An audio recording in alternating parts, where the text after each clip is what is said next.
Good evening. It's Monday, the 8th of September. I'm continuing with my discourses on the 18 chapters of the Bhagavad Gita. These are elongated discussions. This will be number 15. I finished number 14 earlier this evening. I'm going to try to do three this evening. It's approximately 10 in the evening at night. I'm in Austin, Texas. I'm James Exum, also known as Sakshi. I'm a yogi and a student of yoga philosophy. I'm also an author and a YouTuber, and I write books and articles on the subject of comparative yoga, history, and other subjects that I compare through my discussions and writings. This is chapter 15, as I said. It's a comparative discourse. I will be utilizing some of the wisdom of Adi Sankara, who was the great commentator from the 8th century CE, and my contemporary narrations also. I also write these discourses, edit them, narrate them. I do everything, basically. I'm the chief bottle washer and so forth, as they used to say in old Hollywood. I'm going to start now with the if you don't mind, I'm going to start with the introduction. This is a rather long introduction, but it will be inclusive and help you understand what we're about to discuss. I'm James Exum, by the way, as I said.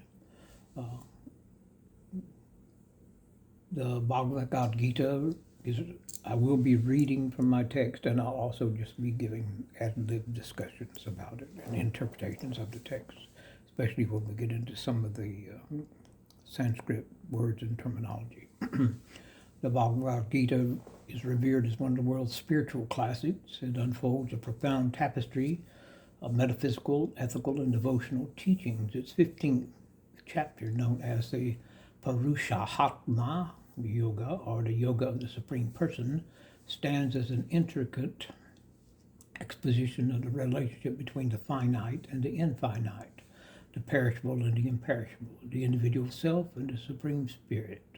The Supreme Spirit also is, of course, the Brahman. The individual self is the Atman. In this chapter, Vyasa, who was the writer of the Mahabharata, and a subsection of that was taken out and given its own position in yoga literature. It's known as the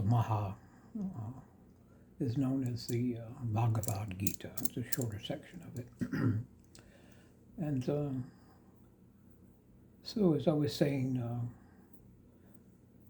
Vyasa, the sage and author of the Mahabharata, distills his wisdom into poetic metaphors and sublime philosophical insights through the lens of these two influential interpreters, Sankara, who is the 8th century philosopher, and myself, also known as Sakshi, which means the witness. I'm a contemporary Western scholar. The enduring wisdom of Vyasa is illuminated in new and complementary ways. The comparative discourse seeks to explore the convergence and divergence in our commentaries, revealing the multifaceted jewels hidden within the 15th chapter of the Gita. And I have subsections within my writings, subheadings, and so this is the first one coming up, or second one actually. The parable of the cosmic tree, Vyasa's metaphysical vision. This is it's a parable, and I'll try to read it slowly for you. I'll try. The chapter opens with a vivid metaphor of the Ashvattha tree, Ashvattha tree, which with its roots above and branches below, represents the material world, the samsara. The tree is nourished by the gunas. That was the last discourse I did before I started this one on the gunas. Nourished by the gunas, qualities of nature, and bears the fruits of karma, extending both upwards and downwards through its branches and leaves, which are the objects of the senses. Vyasa's vision, this is a parable, so you're going to have allegorical presentation within the parable. Vyasa's vision is at once poetic and philosophical. He invites the readers to contemplate the inverted tree, signifying the universe's apparent reality, which is rooted in the transcendent, unmanifested Brahman. Brahman is, of course, the creator. We are his creations. And there are sources and references given throughout this text, and I like to do that. They're always in the written text. I don't always narrate them as part of the discourse, but in this case I shall. The Bhagavad Gita, chapter 15, verses 1 through 5, covers the Purushottama Yoga, and Sankara's Bhagavad Gita Bhashya, commentary on the Bhagavad Gita, was the source for some of the information I've already read to you. Sankara's interpretation. Sankara approaches Vyasa's parable with the rigor of Advaita Vedanta, emphasizing the illusionary nature of the phenomenal world, which is also known as Maya, and the necessity of discrimination, which is viveka, to transcend.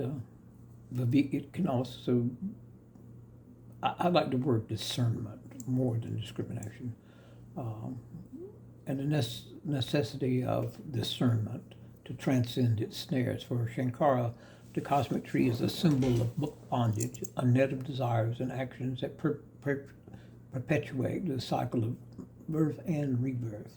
The only escape is through knowledge, jnana, and the self, Atman, which is ultimately non-different from Brahman. That's a little paradoxical, but we'll get into that in a future episode. Sankara's commentary dwells on the need to cut down the tree with the strong axe of detachment. Sometimes I use the phrase sword as a chopping device, implement. This echoes Vyasa's exhortation to seek the source that transcends both the tree and the fleeting joys and sorrow that it bears. And here again are some sources. We get Sankara's source is Bhashya, the Gita with commentary by Shankaracharya, and the Chandogya Upanishad for metaphors on the cosmic tree. My perspective of this is writing from the vantage of cross-cultural scholarship and mystical experiences. And I have had some mystical experiences, approaches. They approach the parable with symbolism and existential reflection. I interpret the Ashvattha tree not merely as an illusion, but as a stage for the soul's journey, a dynamic landscape of choices, encounters, and awakenings. While acknowledging the necessity of detachment, I emphasize the value of engaging with the world as a site of spiritual learning. I emphasize that. The tree's branches, in my view, are opportunities for the flowering of consciousness, and the process of cutting them is not a denial of life, but a rite of passage into life's deeper meaning and understanding. The duality of the perishable and imperishable. We're back to Vyasa's opinions now. His discourse in this chapter pivots on the distinction between kashara, perishable, and akashara, imperishable aspects of existence. The perishable comprises all beings in the manifest world, while the imperishable is the unchanging substratum, the spiritual essence that persists beyond time and form. Vyasa culminates this dichotomy with the notion of Purushottama, the Supreme Person who transcends both the perishable and imperishable, standing as the highest reality. Again, sources are given. In this case, it's the Gita, chapter 15, verses 16 and 18, and Shankara's Bhashya again, his commentary on the Bhagavad Gita, chapter 15, verses 16 and 18. Now, Shankara's alluded, we continue with Shankara's opinions on this. He is the great narrator, so I will always give way to his opinion over mine, and I will always quote his work over my original works, which this is another one of my works. In Shankara's Advaitic framework, the perishable is the empirical world governed by the laws of nature and subject to birth and decay. The imperishable is the unmanifested Brahman, the eternal principle that underlies all phenomena. Shankara reads Vyasa's teachings as a ladder towards non-dual realization. The seeker journeying from the realm of the perishable must recognize the imperishable essence within and then transcend even this, arriving at Purushottama, the pure consciousness beyond all attributes and negations. Shankara's linguistic subtlety in explicating Vyasa Sanskrit verses lays bare the gradations of reality, urging the aspirant to move beyond concepts and identifications.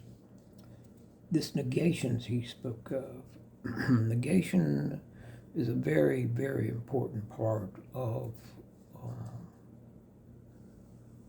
the true path of rising from the lower levels of yoga to the higher levels, to the goal of yoga. You have to learn to discern between what is important and what's not important, what is perishable, what is not perishable, what is finite and what is infinite. You have to negate these things. The better you are at negation, the better you are at progressing in the field of yoga and gaining a higher level of not only understanding, but a higher level of a higher position in the world of yoga, if there is such a thing, and there is. The references again are Shankara's Gita Bhashya and Swami Savananda's the Bhagavad Gita. My commentary, drawing from both Eastern and Western sources, situates Vyasa's distinction but within a broader quest for meaning. For myself, the perishable and imperishable are not mere metaphysical categories, but essential realities. The dance between them is enacted in every moment of awareness and every act of choice. You might want to run the tape back and hear that again, and even do notations on it, and even do your own research on it. I suggest, in fact, I almost insist, I don't insist, but I would love to be able to insist that you fact check me on what I teach and my sources and so forth. It would make me more comfortable, and hopefully, if you're new to me, it'll make you more comfortable. My approach is to invite readers to witness their own consciousness as it oscillates between the fleeting and the permanent. The Supreme Person in this schema becomes not only the goal, but the companion, a presence within and beyond that continually calls the seeker toward greater wholeness. I wrote that portion of the ending of that paragraph because my writer's name is Sakshi. Sakshi means a witness, and that's the name I have given to my soul. My soul, through the last 50-odd years of studying yoga and participating in yoga, teaching the physical yoga, and now teaching the philosophical side of yoga, the textual side of yoga, has become my companion, my boon companion. That's an old Middle English word meaning gift. My gift, my soul is a gift to me as my companion from the Creator. So I continually am drawn toward a greater wholeness, because my soul not only is a companion, but it tends to teach me when I listen to it. If you think of the little voice that's telling you to do certain things and not to do certain things, then you are actually listening to the voice of your soul. It never demands, it simply suggests.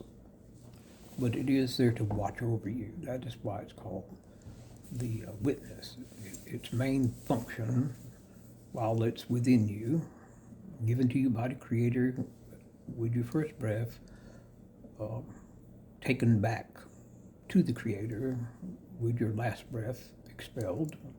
When your body passes away, it's like casting off an old suit of clothing, then it goes back to its source. So we'll just move on. That's a little deep. I've also done videos on that, so you're welcome to look those up.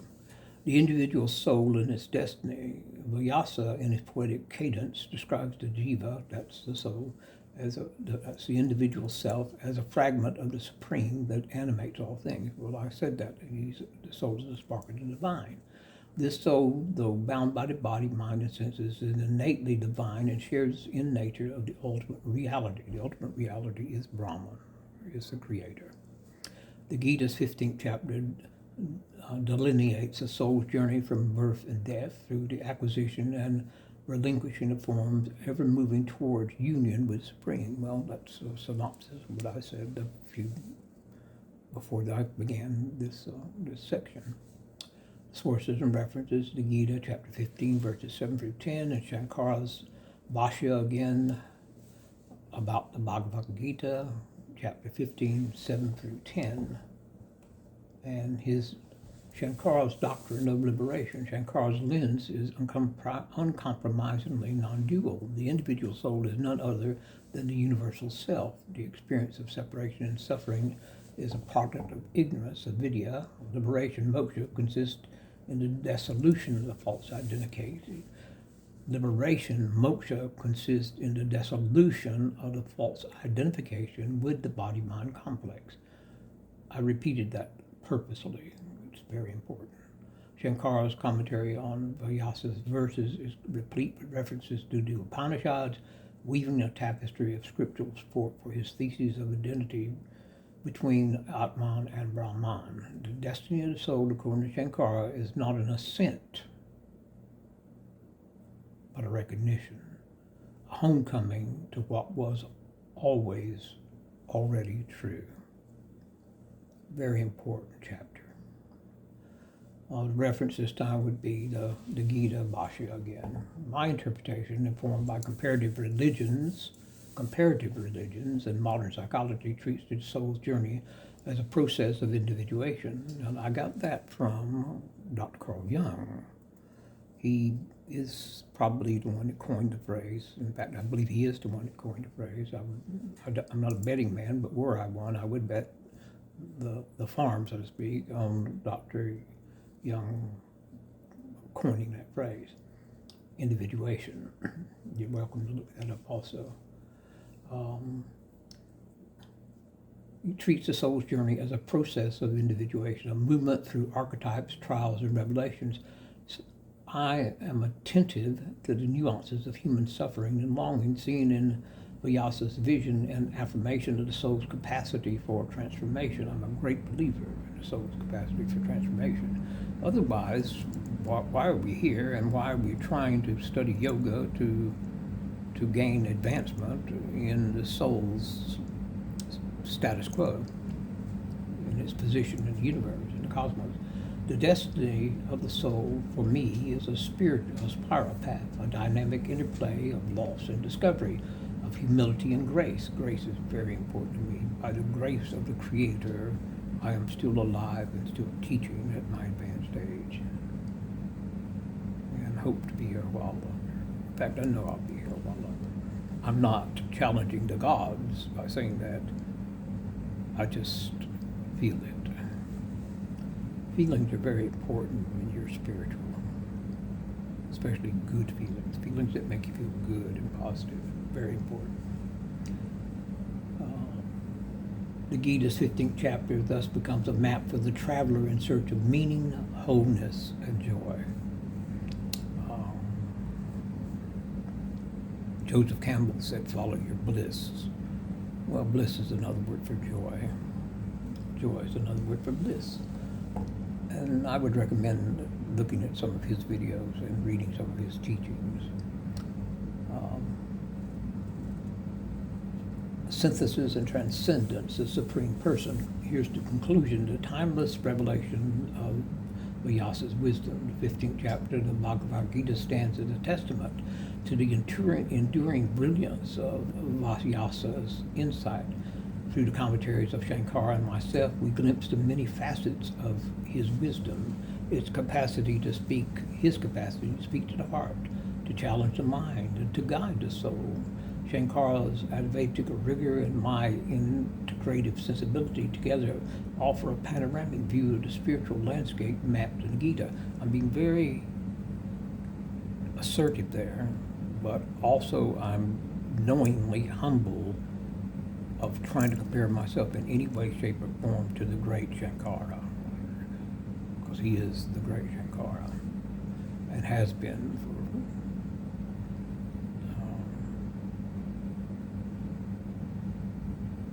1400 years.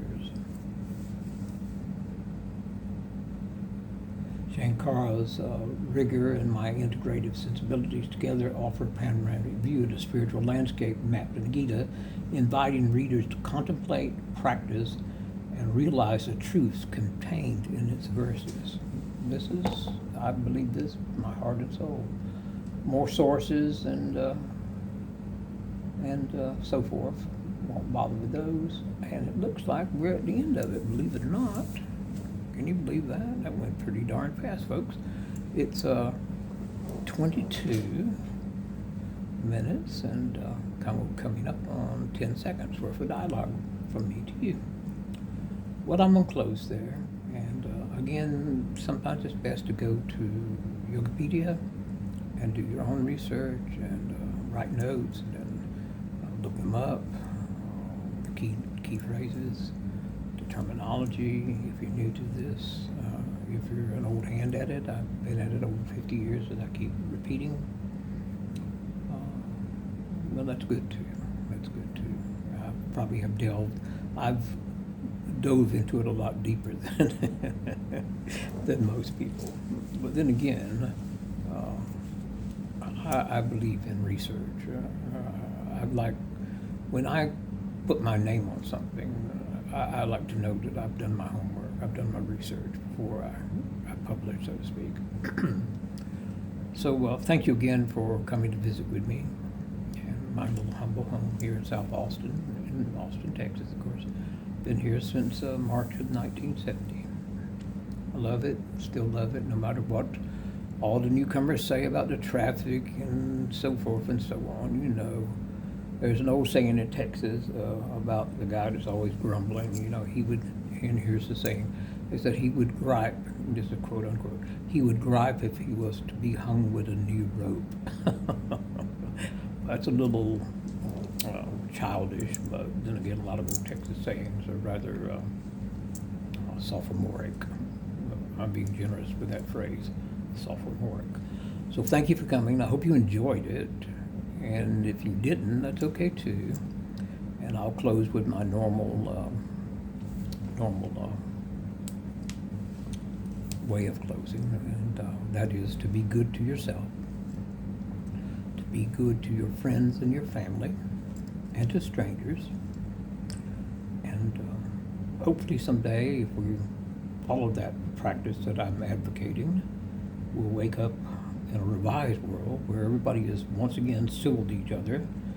All the political and economic stress has died off, so to speak.